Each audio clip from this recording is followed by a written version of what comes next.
What is going on, everyone? My name is Boit, and I'm back with game number 6 between myself and Batuhann. Game number 5 didn't go so well, but having lost a game, it means I get to select the games, or the map, I should say. So from this game all the way to the very end of this series, so this game and the next series, so if I lose this one, I will get another shot at a map that I'm very, very comfortable on. If you've been following me for at any period of time for the past, maybe even just like the past 6 months, you'll probably realize that most of the time I play on Anatolia, I feel pretty good about my understanding of the map, what the meta is, and exactly what I can get out of it. Now, while I do feel that Isis is not necessarily the best god, I'm a little bit different on this compared to everyone else on this map. I don't rate Isis as highly as everyone else does. I think that some of the Greeks are really strong here. I think that some of the Norses are really strong here, and I also think that to a pretty large extent, Gaia and Kronos are pretty good here.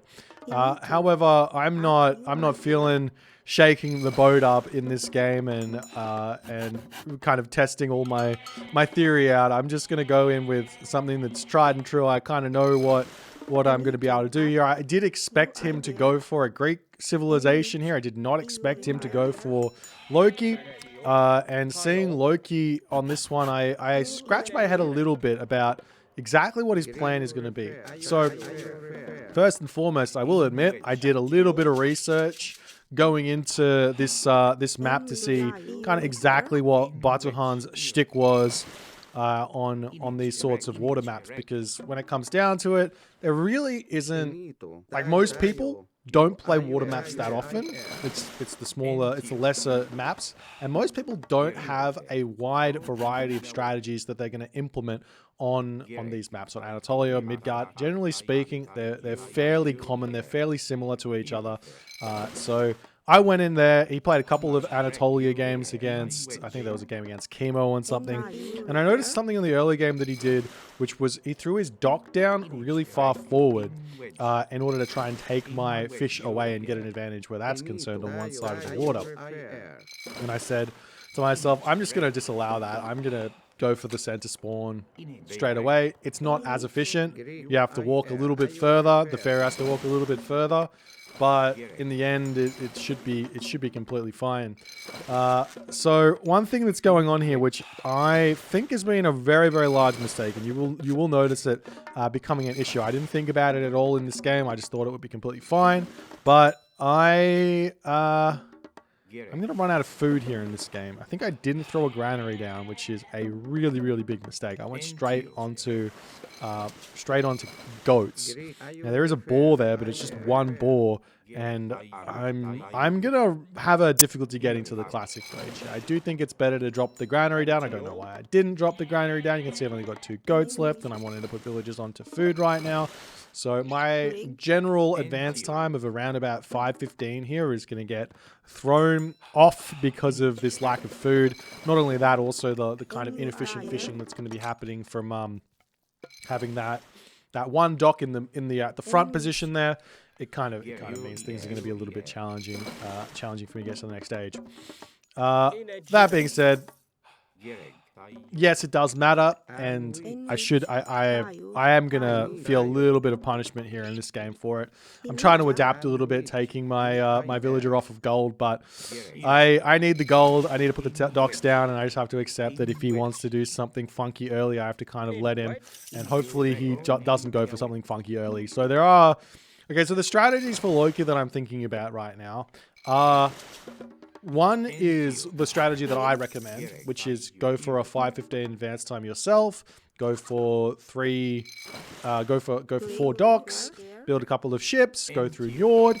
Put some pain onto my side. So I can tell pretty easily that if he's doing that strategy by if he's making any ships, and how many ships he's making, how many Hersa is making, all these things. So I have to scout that out, see exactly what's happening, and react by either making priest or getting a decent Heroic Age time to Ancestors Eclipse somewhere on the map to find an advantage while he's using his Njord and his Mountain Giant. So that's strategy number 1. Strategy number 2 is you go really hard on one side of the water and not the other side of the water. So you go for a big land rush through Heimdall. You try and push off that one side of the water there. I know he's not doing that at this point. It's 5 minutes into the game. He should have been advanced at 4:30 if he was going to be going for that sort of a strategy. So I know that's not a thing here, so I'm going to be happily not having to worry about that. But it is relatively easy. I don't think it's a good strategy. I think it's relatively easy to play around that. You just kind of put more docks down on the other side of the map and keep building fishing ship while you just allow him to take that other side, and you just trade kind of 1 for 1 in a way. Yes, you get some favor out of it, but I think you're ahead by quite a wide margin from the booming side. So he's not going to go for that, so a little bit disappointed. And then finally, there's the strategy which I researched and I saw him actually doing, which I don't know. I mean, it's completely fine to go and look at other players' recorded games when you're playing in a show match. I actually think it's very smart to do this, because if they're going to be playing ranked games against other people and sharing all their strategies, I should know. So he is in the recorded games. He was going for a very, very, very heavy land attack in the Heroic Age.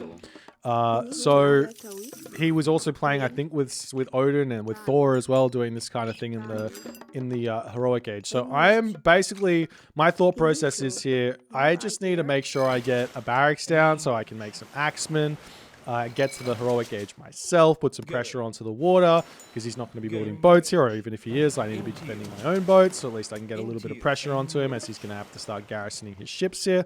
So I'll get a little bit of damage done. I'll get my shaft mine as well, so because I know I don't need that much to put pressure on. You only really need one cabinet running around the map here to get pressure on. One thing I am a little bit concerned of is there's a trick that I do, which is I garrison my boats into the dock, and then I'll pop them out once my enemy's archer ships go past, therefore cutting off a retreat path. So I'm not playing around that. It's kind of difficult to play around that in the first place, but I'm just going after fishing ships here, trying to pick off every single one that I can. As my food's going up, going to click prosperity, move my pharaoh over, getting my armory. I've got my monument down to get myself the favor for my Migdol. I do see he's got some Herser on the map already, which does basically cue me in to the fact that he is doing a fairly aggressive land play in this game. I think there is a world where you could fake the land aggression and go for the Heroic Age here through Njord, and go for the water and try and win one side of the water with Walking Woods, and that could be a really, really good way to play. But I'm fairly confident that I don't need to worry about that. I think that's, and then I see the Bragi here, and that gives me exactly the information I need, and I can start my axeman production right now. One thing that would be a little bit more scary, I would say, from the side of the Norse player, if they could think about this and execute this way a little bit better, would be to build the military, hide the military, and hit a later Heroic Age to not give away that this is kind of the strategy that they're going for. So, because of Bragi, it's like, what can you do with Bragi? Not a whole lot. You basically build units and you send them to kill your opponent. So I just have to play here and play defensively. So I'm building my axeman. He's coming for. I assume he's going to be coming forward at some point. I guess I should be a little bit worried about potentially a Mythic Age after this coming through, which could be possible. It could be something that he might go for. Like, I only saw 3 Herser, so technically speaking, why not go for the Mythic Age here? Yes, he's losing a lot of economy on the water, but he could go through the Mythic Age and start getting Yorman's Elvis to hold on to his water, and things could be a little bit more challenging there. I didn't actually think about that in the moment, but yeah, I'm not scouting him, which I think is a bit of a mistake. I should be checking things out. I am sending the Scorpion Man forward. This Scorpion Man is doing something very, very specific for me. As I finish up that 4 gold mine, can move to the back gold mine now, getting some presets to deal with the battle ball. But this Sphinx is doing something very specific for me. It's getting me line of sight in his main base, because I don't want to use the Ancestors Eclipse on his army, and I do want to get value out of my Ancestors Eclipse. So one of the big things about Ancestors Eclipse is that it can kill off a town center. If your opponent doesn't have any defenses there, it can kill off a town center by itself. And stopping him from getting to the Mythic Age behind this, if that's something that he's trying to do, is something I really want. Now he is pushing in, and the thing about Axemen is they get a 250% bonus versus Herser, whereas a Herser gets a 100% bonus from having flaming weapons. So if you actually end up doing all the math on it, it actually ends up that the trading is still in favor of the Axemen, even after the ancestors, even after the flaming weapons. So he really needed to have raiding cavalry in there. So now I'm super happy about this position. I'm going to click up to the mythic gauge. I saw that he's going all in on those Herser, and I think, well, just in case I don't kill the town center, I want to have a meteor to clean it up to make sure he doesn't get to the mythic age. And beyond that, I'm also going to get access to the Phoenix, which can be used to stop him from mining gold, which will be putting a stop to any sort of myth units. I think either Osiris or Thoth here would be a perfectly reasonable choice in this situation. I don't think that one's better than the other. I'm just going to try and make sure I can secure my gold mine over here. Put a cheeky little Migdol stronghold down. Continue the raids on his economy. I would assume that I am significantly far ahead right now because he just threw away a lot of units, lost his town center, and I am basically full population. So the only real way that I lose this game in this position is if I get gold starved. Is my thought process. So getting the Migdol stronghold down, preventing my opponent from stopping that by just sacrificing a couple of units there. He does get a frost giant, which is a little bit annoying, but we're completely fine now. I'm going to be able to move on to a different location anyways, get my chariot archers, get more axemen out, send more units over here. He's going to push in, and this is a little bit tense, so I bring my villagers back to try and make sure I repair this Migdol up. It is relatively important. I do have my pharaohs, my priest out already, so they're going to be a big help in defending all of this, but I do have to make sure I don't just lose them, try to garrison them into the Migdol stronghold.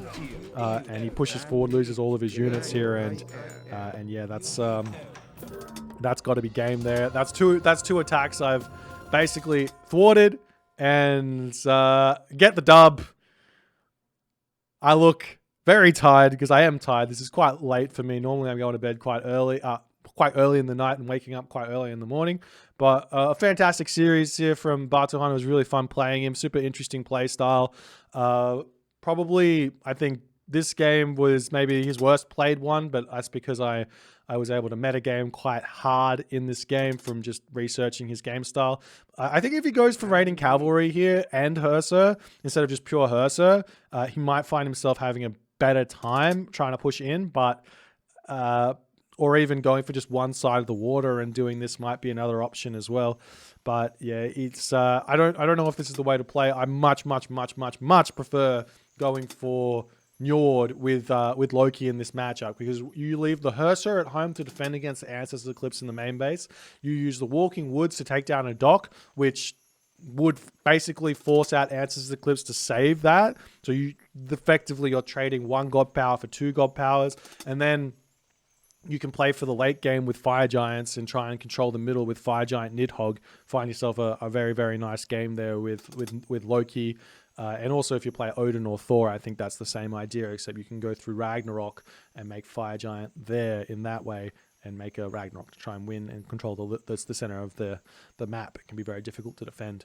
But yeah, I think just as a recount, I didn't want to play anyone else. I was tired and I just wanted to play something that I definitely know how to play. No kind of build order scuffs here. Did get a little bit unlucky with the map only spawning the 1 boar and then going with the herdables, not scouting out my herdables.